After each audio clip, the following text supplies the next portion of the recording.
Like, should you be looking through the off-peak hours and like trying to find the ones with hidden value? Like, did you used to do that type of thing? Yeah, I did. Yeah, and because I'm typically max leveraging every satellite, what I would often do is I would specifically look for overlays.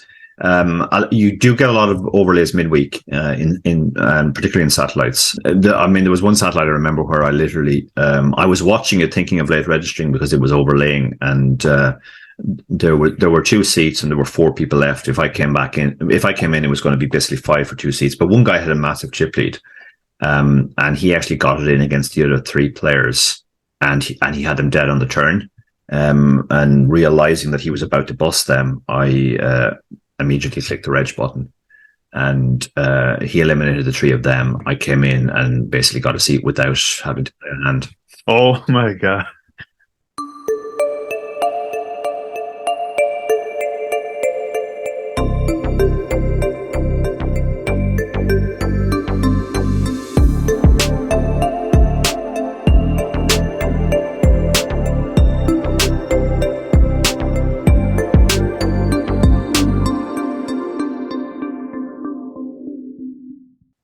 Welcome to episode 9 of All In with Colin. I am your host, Colin Capone. Thank you for being here. Today, you are in for a treat. I have a great conversation with the Irish legend, Dara O'Kearney, and he gives a bunch of tips and advice to people who want to get better at playing satellites. If you don't know, he co-wrote the book Poker Satellite Strategy along with his friend Barry Carter.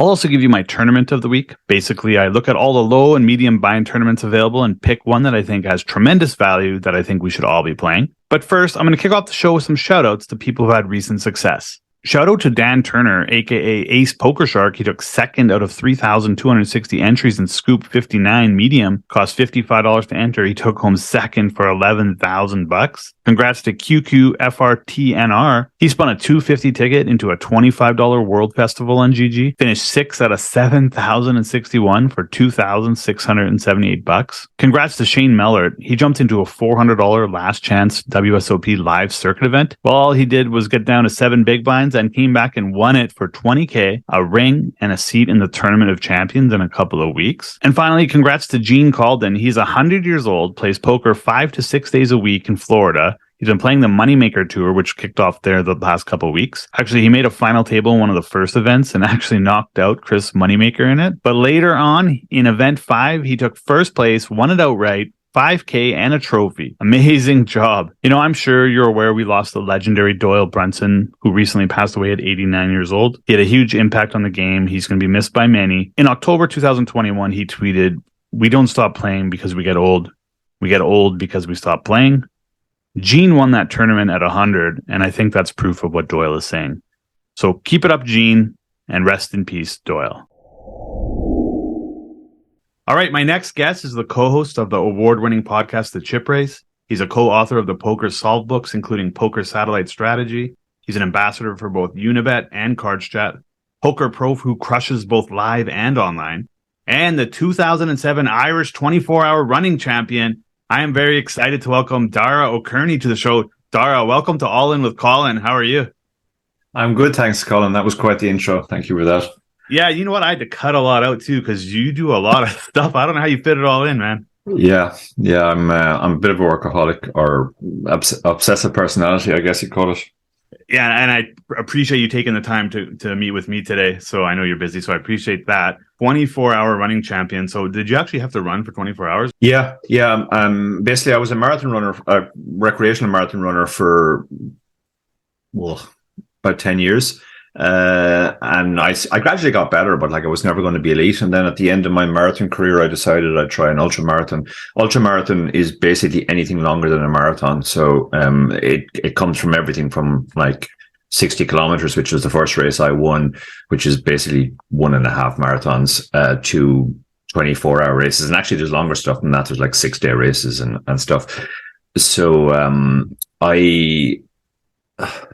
I started really well. I won the New York Ultra Marathon, which, as I said, is a 60K. And then I won another race in Holland, and I was selected for the Irish 24-hour team to go to the World Championships. Now, there's not very many 24-hour runners in Ireland, so the idea of having a special championship doesn't really make sense. So basically the Irish champion every year is just whichever Irish runner finishes the highest in the World Championships, and that was me that year. So that's how I became Irish champion. But yeah, it's basically running for 24 hours. There's different ways you can do it. Actually, it's like some guys will actually stop and sleep, or they'll take a break every hour or whatever. But it seems like the GTO way to do it is just to try to keep moving for the 24 hours, which is what I did. Wow. But yeah, it's a tough one. Yeah, I can't imagine. I need to do some running, especially after winter sitting around. So yeah, when I first started this, I had the idea to start this podcast.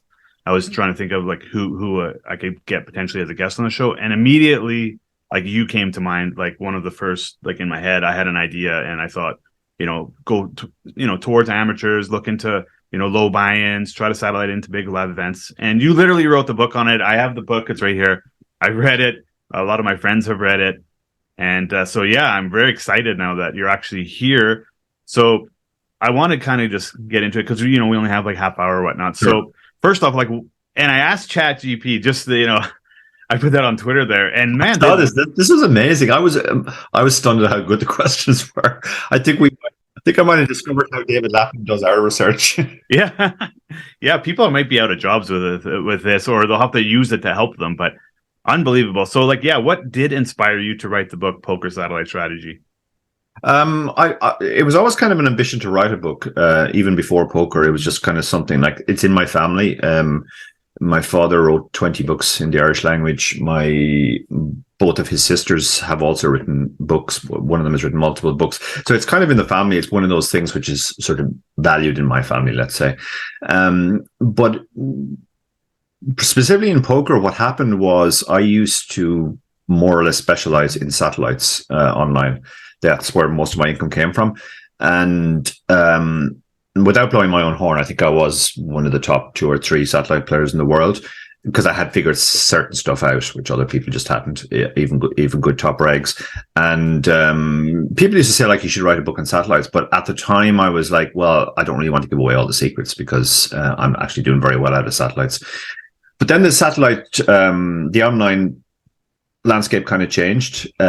Stars got rid of tournament dollars, which basically, just to explain, you could satellite into the same tournament infinite times.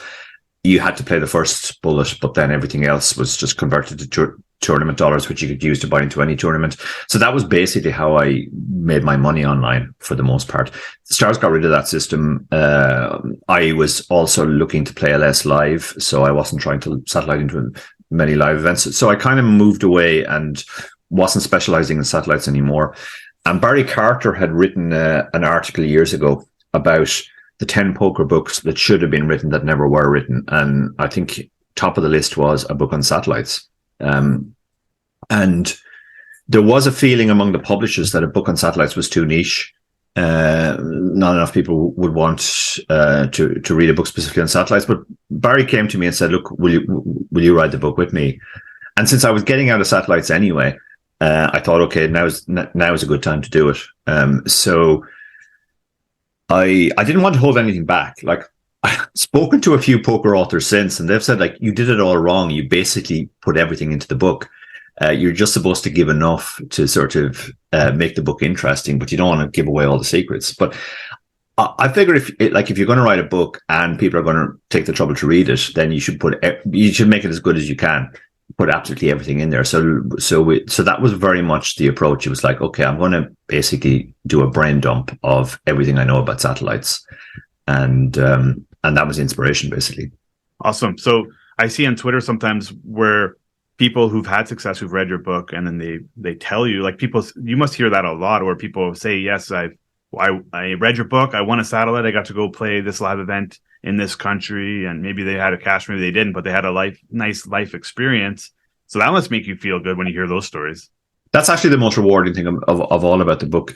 The book's overall, it was just a really good experience. It sold way more than we thought, which was more important for me, for Barry, than for myself, because Barry's a professional writer, so he needs to make money when he writes. But there were so many good things, like the reception, the reviews were good, but really the thing that's the best is just the number of people who say, yeah, I read your book, it completely changed the way I think about satellites, and now I've satellited into this big tournament. And, irrespective of how that tournament works out, they, as you said, like, they have a great life experience. That's kind of what recreations want out of poker. They just want a good experience. And it's not necessarily tied to making the most plus EV decisions. A lot of the guys that I coach, for example, are pure recreations, and they're focused on enjoyment, what they want to get out of poker. And a lot of the time that is qualifying for a big tournament. For sure. I agree 100%. So when players are considering selecting a satellite to play, like, what are some of the most things that they should look at before they jump into it and just fire a satellite? There's a couple of things. If you've read the book, and you feel like that that you've ingested the material, basically the more seats a satellite awards, the bigger your skill edge will be. So, if it's a satellite where 20 people play and only 2 get seats, I mean, you'll have an edge, but it won't be as big as in a super satellite to a really big tournament where, let's say 500 people play and 50 people get seats. So that's kind of it. The more seats, the better. Also, obviously, the bigger the field, the more likely it is that there will be weaker players in it. Structures are important too. A lot of satellites are actually very, very badly structured. We're just off the back of the Irish Open here. And to be honest, like, those satellites were so badly structured, I wouldn't even play them. People were still well off the bubble, and average stack was 6 big blinds. So at that stage, it's kind of pure gambling. So I would say structure, and then field composition. As a general rule, the nearer you get to a target event, the softer the field is. There's a couple of reasons for that. A lot of recreational players will just take 1 or 2 shots at a satellite, and they'll typically target the ones just before the event. And another reason is, a lot of the time, if there's a long build-up of satellites, all the better players will start playing them at the start, and as they win seats, more and more of them will drop out of the pool. So aim for the late satellites if you're not going to play too many satellites. Okay, that's good advice. Do you recommend, if you're playing an online satellite, would you register from the start, or do you recommend people late register? It largely depends on the field. I generally recommend late registering. I pretty much only late register online satellites these days. There's a fairly significant ICM boost, which you get in all tournaments, but it's even bigger in satellites. I ran some maths on this a while back, and I looked at the typical online tournaments that were out there. And typically, if you max late reg an online tournament, you get about a 20% ICM boost. So your buy-in is worth 1.2 buy-ins roughly. But with satellites, it's often 1.4 or 1.5 buy-ins. So there's a fairly significant advantage. The only exception to that is and this is more of a thing live, if the field is super, super soft and there's a lot of really bad players just splashing around and gambling at the start, it could be even better to go into the start and try and get their chips before they bust. Okay. Do you recommend, and people, like, do you have like a limit of how many bullets you fire? Like, so if you late reg and late reg is still open, do you re-enter? If I think it's a good satellite, there's no limit. Like, every bullet is essentially a separate tournament in my mind. It doesn't matter if I fired 5 or 6. I mean, we're humans, and we do kind of anchor it to the same tournament. Like, I tried to one of the few tournaments I've tried to satellite into that I didn't manage to in the last long time was the big WPT championship in the win last December. And I played quite a lot of satellites for that and didn't satellite in. And I did find myself suddenly understanding why people asked this question, because I was aware of sort of like I'd spent quite a large number trying to satellite in, and I was going to have to buy in anyway. But basically, the sort of correct or most logical way to think about it is just that every bullet is a new tournament. So if you thought it was a good tournament to start with, you should be in there again and again and again. Okay, I like that. That makes sense. What are the most effective ways to play in like the early stage of a satellite then? Just a little bit tighter than normal, because basically you're trying to survive. You're not trying to build a big stack. Let's say in a tournament with a very big first prize, there's a lot of upside to building a stack early on, being able to put pressure on the bubble, being able to put pressure on other people because of your big stack, etc., etc. None of those are really a thing in satellites. In a satellite, you're generally just trying to survive, and if you do have a big stack, you're generally just trying to maintain your stack and just negotiate safety through the bubble. You're not at all incentivized to gamble and go after other chips. So that kind of bleeds back all the way even to the start of the tournament. And I think that's something a lot of people don't realize. They often think, well, if I gamble and I get off to a great start, then I can take it easy, which is sort of that's they're being driven by a desire to have an easier time. But actually, when you think about it tactically, you really are just trying to survive. The hypothetical example I gave earlier, 500 players, 50 seats. It doesn't matter whether you finish with the biggest stack or the 50th biggest stack. When the tickets go out, the prize is exactly the same. And an example I sometimes use, which is kind of a ghoulish example, but I think most people would get it if this was the case. Imagine that instead of a 500 player tournament with 50 seats, it was a 500 player tournament, and the first 450 players eliminated are going to be executed immediately, and the other 50 get off. I think everybody would play it really tight. They would kind of get it. It would be I think that sounds like a Netflix hit. Yeah, that sounds pretty interesting. That's a good way to put it. I usually, even still though, even like when I'm deep in a satellite and you're watching and people are playing tight, and there always is somebody who has a big stack who for some reason decides to get it in, and maybe they didn't need to, or two people call it up because they get it in they have pocket queens and they're out and they could have just folded. So it is hard sometimes, I think, for people to lay down the big hands. But you're right. So are you always doing the math of how many seats are available with your stack, and then just as soon as you have it, just slow down and just fold? Yeah, for me, it's just a pure math problem. I have absolutely no emotional attachment to having a big stack or a small stack or any stack in between. They're all the same to me. I'm just trying to play them optimally. But I do think a lot of the problem, like sometimes people just don't know. It's a knowledge problem they have, that they don't know that they should lock up when they're there already. But a lot of times it's not. They kind of know that, but they still emotionally like to play lots of hands, and they don't like to fold. And a lot of the times when I get sent a spot where, say, it's the bubble and somebody has a very big hand, kings or aces, and I run it and the solver says it's a fold, and I'll post that on Twitter. I'll say, oh, this is actually a fold. And most of the time you get a sort of an emotional reaction from a lot of people going, I can't fold aces. That's terrible. Like, that's not even poker. Like, why would I want to play poker if I have to fold aces? So it's often a sort of an emotional hang up of they have a certain idea of how poker should be played, what's fun about poker, folding isn't fun, getting it in gambling is fun, whatever it is. But the reality is it is basically a math problem. There are spots where, if you're already there and if you fold, you're still going to be there. You're pretty much 99.999% guaranteed a seat. Then if somebody does shove and it's going to reduce your chances down to 50% or less, then it's a clear fold because there's absolutely no upside. But people don't like folding. That's why we actually, on the cover of the book, we actually put a picture of a guy throwing away aces, because that was sort of an immediate visual cue that, like, satellites are different. You would never fold aces in a normal tournament. But in satellites, there's lots and lots of spots where aces are fold. Okay. I do have a spot. So Eric, he sent in a question. So he had recently played an online satellite. He had one big blind, or just a little bit less than a big blind, and he's under the gun. So he's going to be all in next hand. He's on the exact bubble, and he has pocket jacks. There's 3 tables left. So he doesn't know if anyone's going to be all in.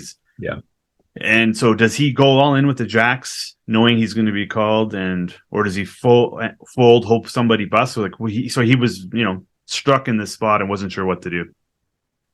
Yeah, I think most of the time it probably is an all in. It depends really on the stacks at the other table. Like, if somebody's going to be forced in this hand, or is likely to get it in this hand because they don't know that they should be folding, then jacks might become a fold.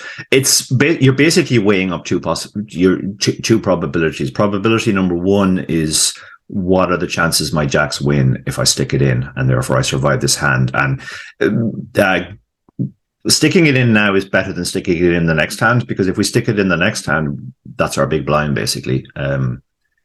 Or if we're unlucky enough that it's ante first, we might be only able to win that big blind back. which is the way some live tournaments work. So you're assessing that probability, the probability that my jacks will win minus the probability that my random hand will win next time. So let's say we think it's 70% that our jacks will win. And if we wait till the next hand, there's only probably a 20% chance that we're going to win. So there's a 50% difference there. So it comes down to whether we think more than 50% or less than 50% of the time somebody else on the table will bust this exact hand if we fold this time. So yeah, there's no general answer there, but that's basically the thought process. Yeah. Okay. That makes sense. And so I would, like, in those spots, so it's hard, especially if someone is playing on their phone. Like if you're on your desktop, you can bring up the other tables. So then you should be watching, right? Like, would you do that? Would you have the other tables open and see, oh, look, these guys are all in, and then you just fold it, right? Yeah, absolutely.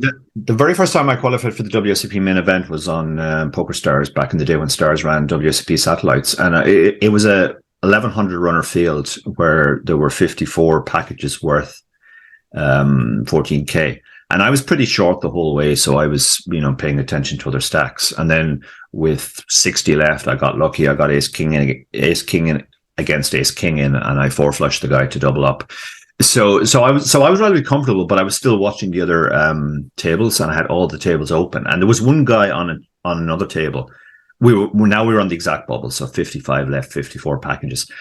Guy on the other table had less than an ante, so he was going to be all in next hand. And even if he won that, he was going to have less than an ante, and he was going to be all in the following hand. So, he's more or less screwed. Yeah. And the chip leader, one of 55, was on our table, and he was obviously having a great time. He was just playing every hand, and we were all folding. So he opened for the 17th hand in a row or whatever it was. And the guy who was third in chips in the total in the tournament overall, so he's 3 of 55. He defended from the big blind. And I immediately thought, like, well, why is he even doing that? Because, if all he has to do is fold a couple of hands and he's guaranteed a seat. But anyway, he decided to defend. The flop came, I think it was something like king 2-3, and he just open shoved. And I was like, oh wow. And then the chip leader tanked, and the chip leader eventually called. Chip leader had aces, and the other guy had kings, so he flopped top set, which was the nuts at that point. But it came 4 or 5 to make a wheel for the aces, and he was eliminated. And that was just a graphic example of a guy had a big hand which he thought he couldn't fold. He kind of knew that he shouldn't just stick it in, but he thought, oh, well, I'll see the flop. And then he sees the flop and he thinks, I have the nuts. But, it's the nuts right now. It's not the nuts necessarily at the river.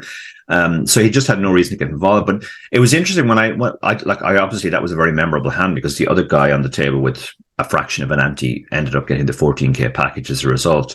And when I said that hand to various friends, they all said, oh, that's so unlucky for the kings. That was kind of the thing. I was like, no, it's not unlucky. Like, every decision he made in the hand was wrong.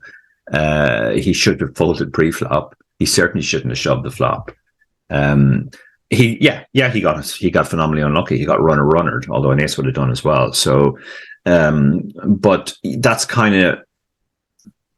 where it was at the time. People had very little understanding of just how different satellites are. And you used to see these kind of mistakes over and over again. You'd see guys, they'd be essentially locked up for a seat. Saw this in an APT satellite once.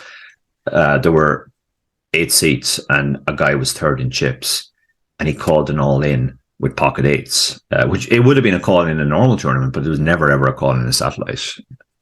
Wow.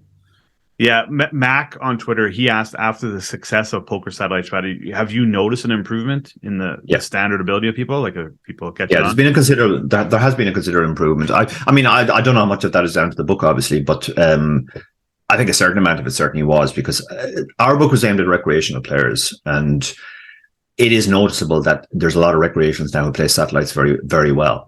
It used to be the case that there were even some top online regs played satellites pretty badly. They just basically played them the same way that they played a normal tournament, which is a fairly big mistake in satellites.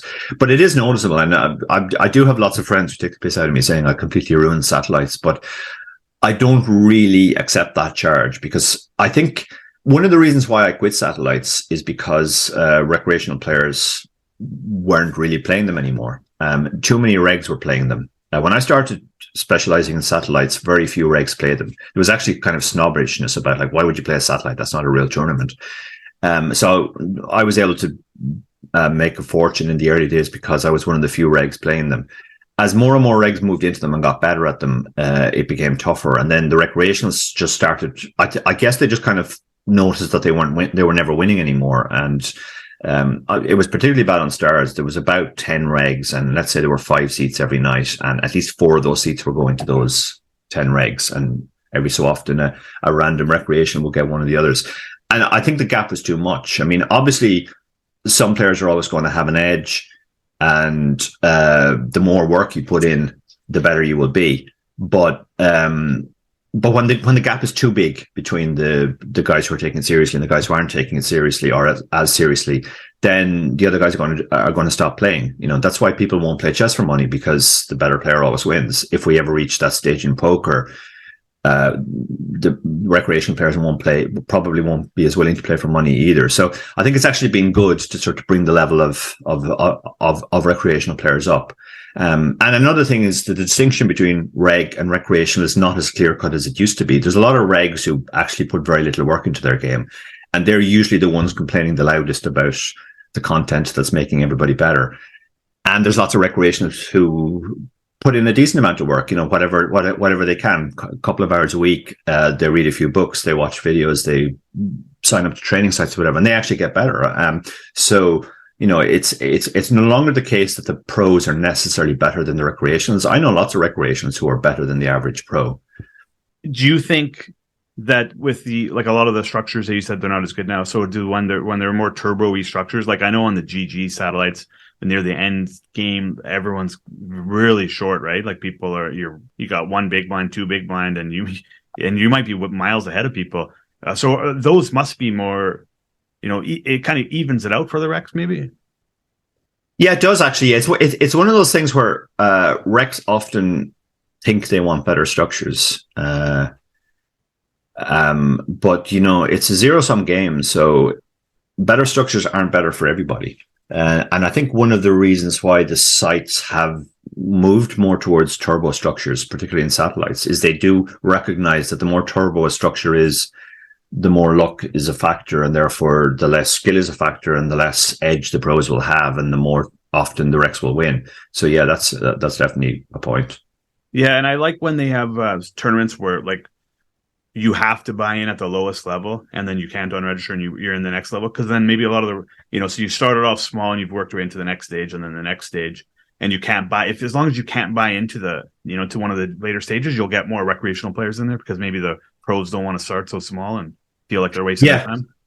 Yeah, that's true, because I've seen the other ones as well, the ones where the pros can buy in later days, and they're typically not great tournaments for the Recs, because, you know, they get through a field, they get through a day 1, they bag up to day 2, and then a bunch of pros come in with 10 times the starting stack that they had in day 1, and that's just not a good. It's similar to the re-entry thing.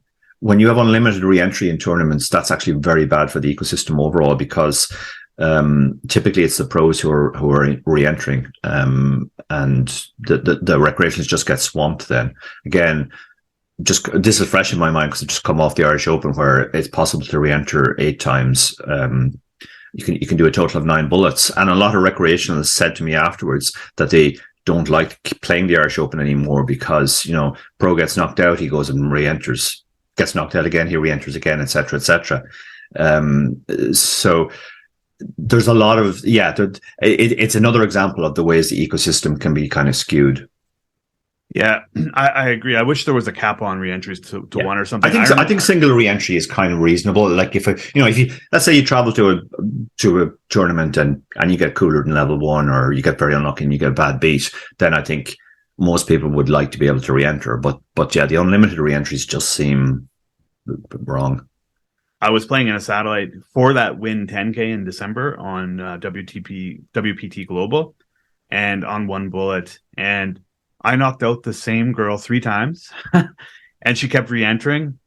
And then, of course, we got 3-handed, and there was, of course, she ended up knocking me out, and I was just like, man, you know what I mean? So I feel like when people, you know, they're in on 1 bullet, and then they knock someone out and they just re-enter and re-enter. Yeah, that feels weird. I remember at the start when I was playing, like something recreationals used to like was if they got to say that they knocked out a famous pro, or if they got to say that they were knocked out by the guy who went on to become champion. But now you could knock out a famous pro and he could go on to be champion. So yeah. So I do love the freeze outs for that reason. Yeah. Another question, Martin and Brendan, they wanted to know, you mentioned you won the World Series of Poker package. Maybe that was it, but what is the biggest tournament you've ever qualified to via satellite, or the biggest spin up from a satellite? 25K, an online 25K. Actually, no, I satellite into a live 25K as well. 2 25Ks. One was in the Bahamas at a party poker event, and the other was actually on party poker. It was a 25K. I very strongly remember the second one because we got down to the business end of the satellite and the field was just insanely good. It was like, Stevie Chidwick, Jason Kuhn, Daniel DeVores, whoever. It was a bunch of high rollers, and it was playing so differently from a normal satellite. Everybody knew exactly what they were doing. People weren't raise folding. They were just open shoving. There was no danger anybody was going to call off too wide. And the end of that satellite was super interesting as a result. It's actually included in my satellite masterclass for Learn Pro Poker, because it was such a it was basically just an example of what happens when everybody knows what they're doing and they're playing really, really well. Yeah, so it is hard first off, 25K, that's amazing that you did that. So when you're playing satellites, you might know your range is what you should do, but you'll never know if they're gonna call correctly, right? So you always have to be leery of that. That's why satellites are so difficult. I honestly think satellites are the most difficult form of poker there is, because they're so sensitive to what other people are doing. We have 2 entire chapters, I think, in our book at the end, called Adjusting for Imperfection, which is basically about you're supposed to shove this range in this particular spot, but what happens if the players behind are too tight, or what happens if they're too wide, or what happens if there's a mix, if there's one guy who's too wide and too tight. And the ranges are just so sensitive to even the slightest discrepancies. I remember analyzing a spot once for a group of students I was coaching, where it's folded around to hero in late position, and they have a hand which they think was a shove and they weren't sure. So we ran it, and basically, if everybody behind was playing perfectly, the guy was supposed to, we were supposed to shove 40% of hands in that spot very wide, because we're not supposed to get called too wide. But then he said, but actually there was one player behind who I think was going to call off too wide. So we widened his calling range in HRC, and we found that rather than shoving 40% of hands now, we could only shove 15%. And then as an exercise, I just changed the parameter slightly again to make everybody behind slightly too tight, not egregiously too tight, but just they would fold the bottom few hands that they're supposed to fold. And then it switched from being 40% to 90%. So, exact same spot, but depending on who the players behind are and what you think their call range will be, it could be the case that you're supposed to shove 90% of hands, or 40% of hands, or only 15% of hands. Wow. Yeah, I always find those spots tough. Like when it's folded to me, I have an average stack. It's folded to me late, and let's say I'm small blind and I have a mediocre hand, and I feel like I'm supposed to shove it, but it feels so many times you shove it and then you get snapped by a king high, ace high, or something, and you're like, oh, why did I shove there? But it feels so gross to fold it, or to limp, and then he jams. It's those are tough spots for me always. Yeah, there's a couple of things I would say there. When you're playing live, I think this is more of a thing, but you should, right from the start of the tournament, be paying attention to people's table talk. And the main thing you're looking for is their understanding of ICM. And often guys will say, oh, you can't fold this hand because it's too strong. And, you'll think about it and you think, well, actually that is a fold because of ICM. So now that's a player who's likely to call you too wide. And that's hugely useful information. Similarly, you might have said, somebody saying like, well, you can't call with anything in this spot. That means they're probably fairly ICM aware, but they might actually be too tight. And again, that's useful information. When I was grinding online satellites for a living, the only note I ever took on players, because I was playing too many tables, was I would immediately yellow tag them if I saw them call off too wide. Because that's a much bigger factor than somebody calling too tight. One player calling too wide changes the strategy much more. And if there's any doubt in your mind that a player behind might call too wide, then it's better to err on the side of caution. You're much better off folding a hand because you think the guys behind will call you too wide, even if that turns out to be wrong, than you are shoving that hand, and it turns out that you were right in your assumption, and you get called too wide. Okay, good advice. Gustavo wants to know, what bankroll management do you use for satellites? Any recommendations there? Yeah, like if you're just grinding satellites for a living, as I was, the bankroll requirements are way less than in MTTs, because you're cashing 1/10 of the time typically, and you're getting 10 times your buy-in. So it's more analogous to single table tournaments, which is what I actually started playing at the start of my career, sit and goes. So the bankroll management requirements typically are a lot less. You hear different numbers bandied around, 20 buy-ins to 100 buy-ins. It's probably something in that range, whereas when you're dealing with mass runner MTTs, you might need 1,000 buy-ins to be reasonably comfortable. But if you're playing satellites and then you're going to play the tournament, then there's two considerations, because once you get into the tournament, there's obviously that bankroll consideration as well. So the general rule of thumb there is that if you're not rolled to play the target tournament, then either reduce the buy-in down to something you are rolled to play by selling or swapping out percentages, or else just don't play the satellite in the first place.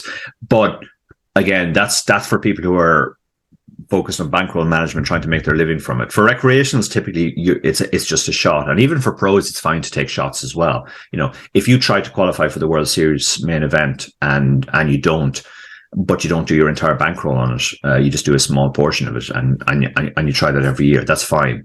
You don't have the same considerations. Okay, makes sense. So is there any big mistakes that when you're coaching and whatnot that you always see recreational players or amateurs make? Yeah, there's two classic big mistakes. Mistake number one is just calling off too wide. As you get near the bubble, calling ranges just contract so much, and typically it shrinks down to really big pairs. Often people will think, they'll know a guy's shoving any two, and they'll look at a hand like Ace King, and they'll go, "Well, I have to call now because he's shoving any two."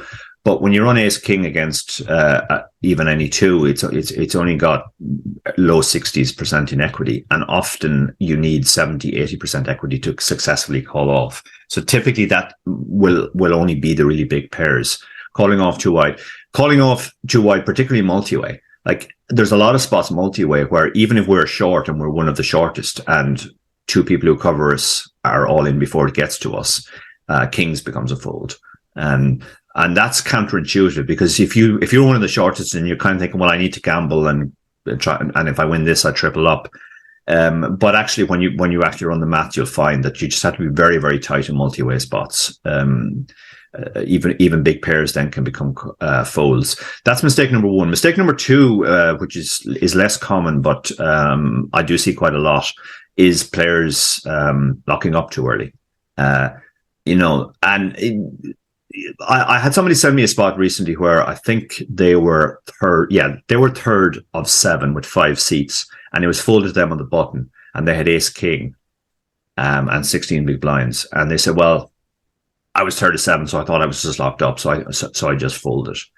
But then afterwards, I got dragged back into it, and I ended up bubbling the satellite, and that's what happens if you lock up too early. You'll typically get dragged back a lot. So we all know we're supposed to play the end of satellites tight, but some players over-adjust.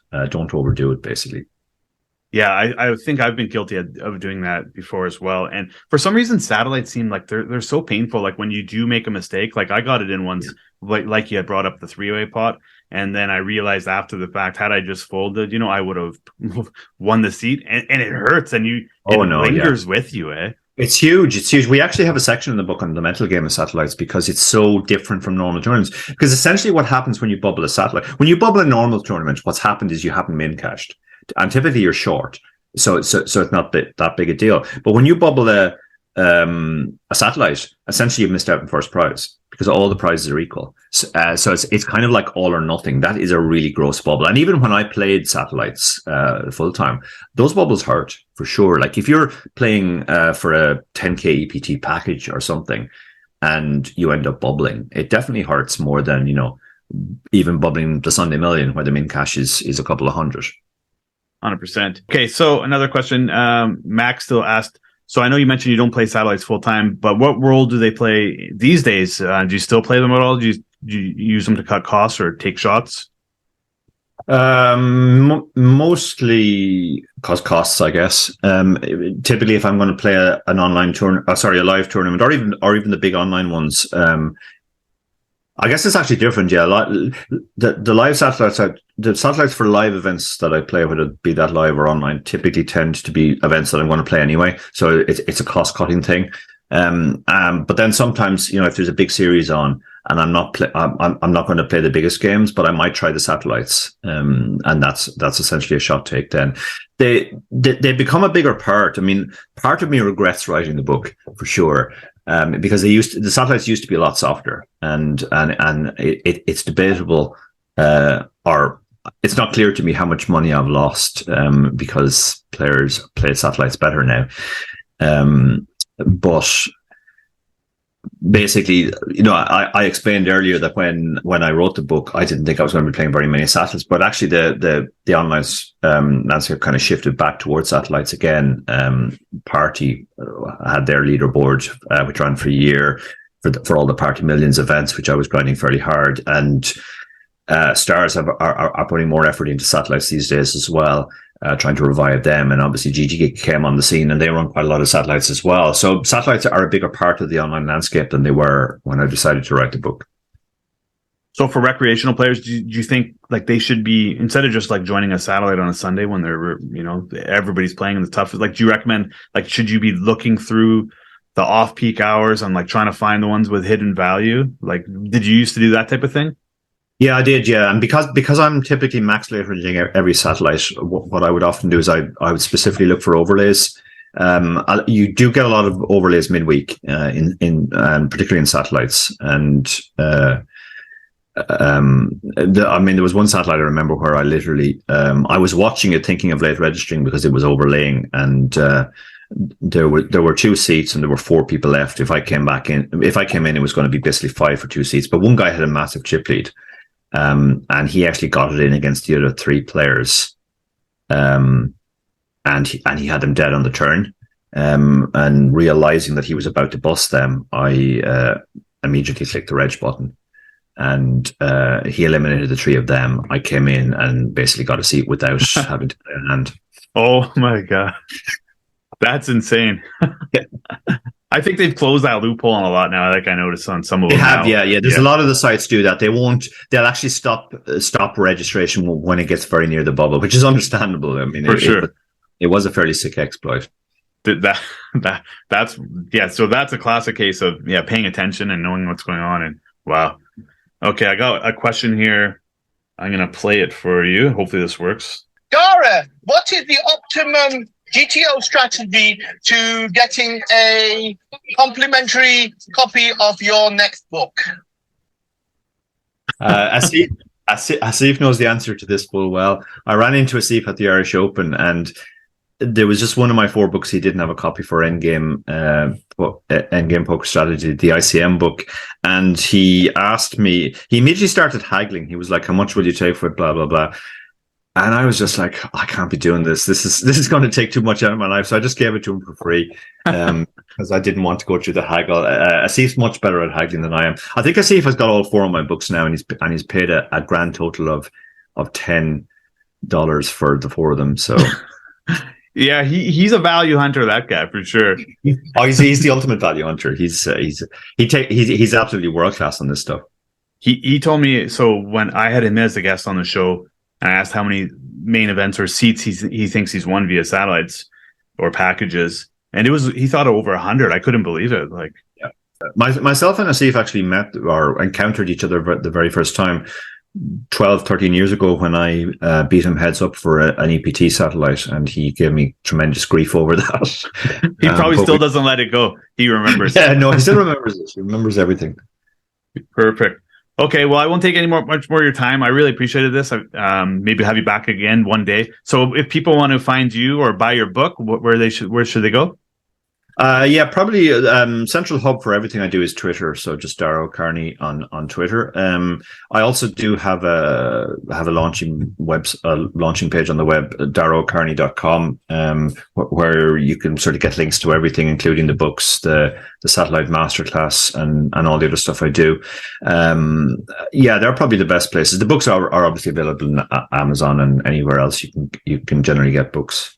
Yeah, I put on Twitter, so asking for some questions. So I'm going to buy a couple people who sent in questions your book if they don't have it.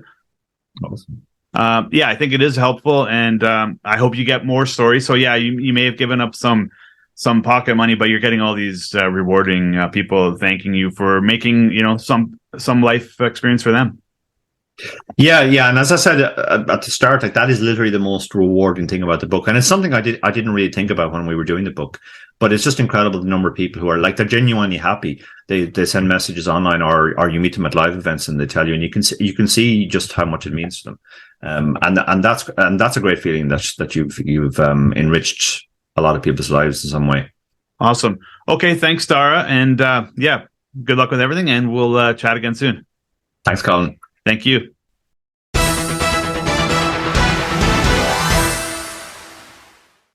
And now it's time for my tournament of the week. This is a high value tournament I think we should all be playing. This week, it's a $25 Saturday Secret KO Mystery Bounty on GG. This is a one-day tournament, and the mystery bounties begin once you're in the money. You start with a 50K stack, blind levels are 8 minutes, and the prize pool is divided half into the prize pool and half into the mystery bounty pool. If you've never played a mystery bounty, they're extremely fun. How it works is once you're in the money, if you knock someone out, a chest will appear on the screen. It'll then open and reveal your prize. This $25 tournament has a whopping $225,000 guarantee with $112K of that in bounties. The top mystery bounty will be $25,000. So somebody's going to knock somebody out in this $25 tournament and get a $25,000 cash bounty. Unreal. It starts on Saturday, May 20th at 2 p.m. Eastern. Good luck, and let me know if you snag a bounty. All right, there's that damn violin again, so that means that's it for another episode of All In with Colin. I hope you enjoyed it. If you did, please tell a friend, and also hit that subscribe button. It's free. You will then be notified when a new episode drops. If this is your first time listening to the show, listen after the ending music. I always leave a surprise Easter egg there for you.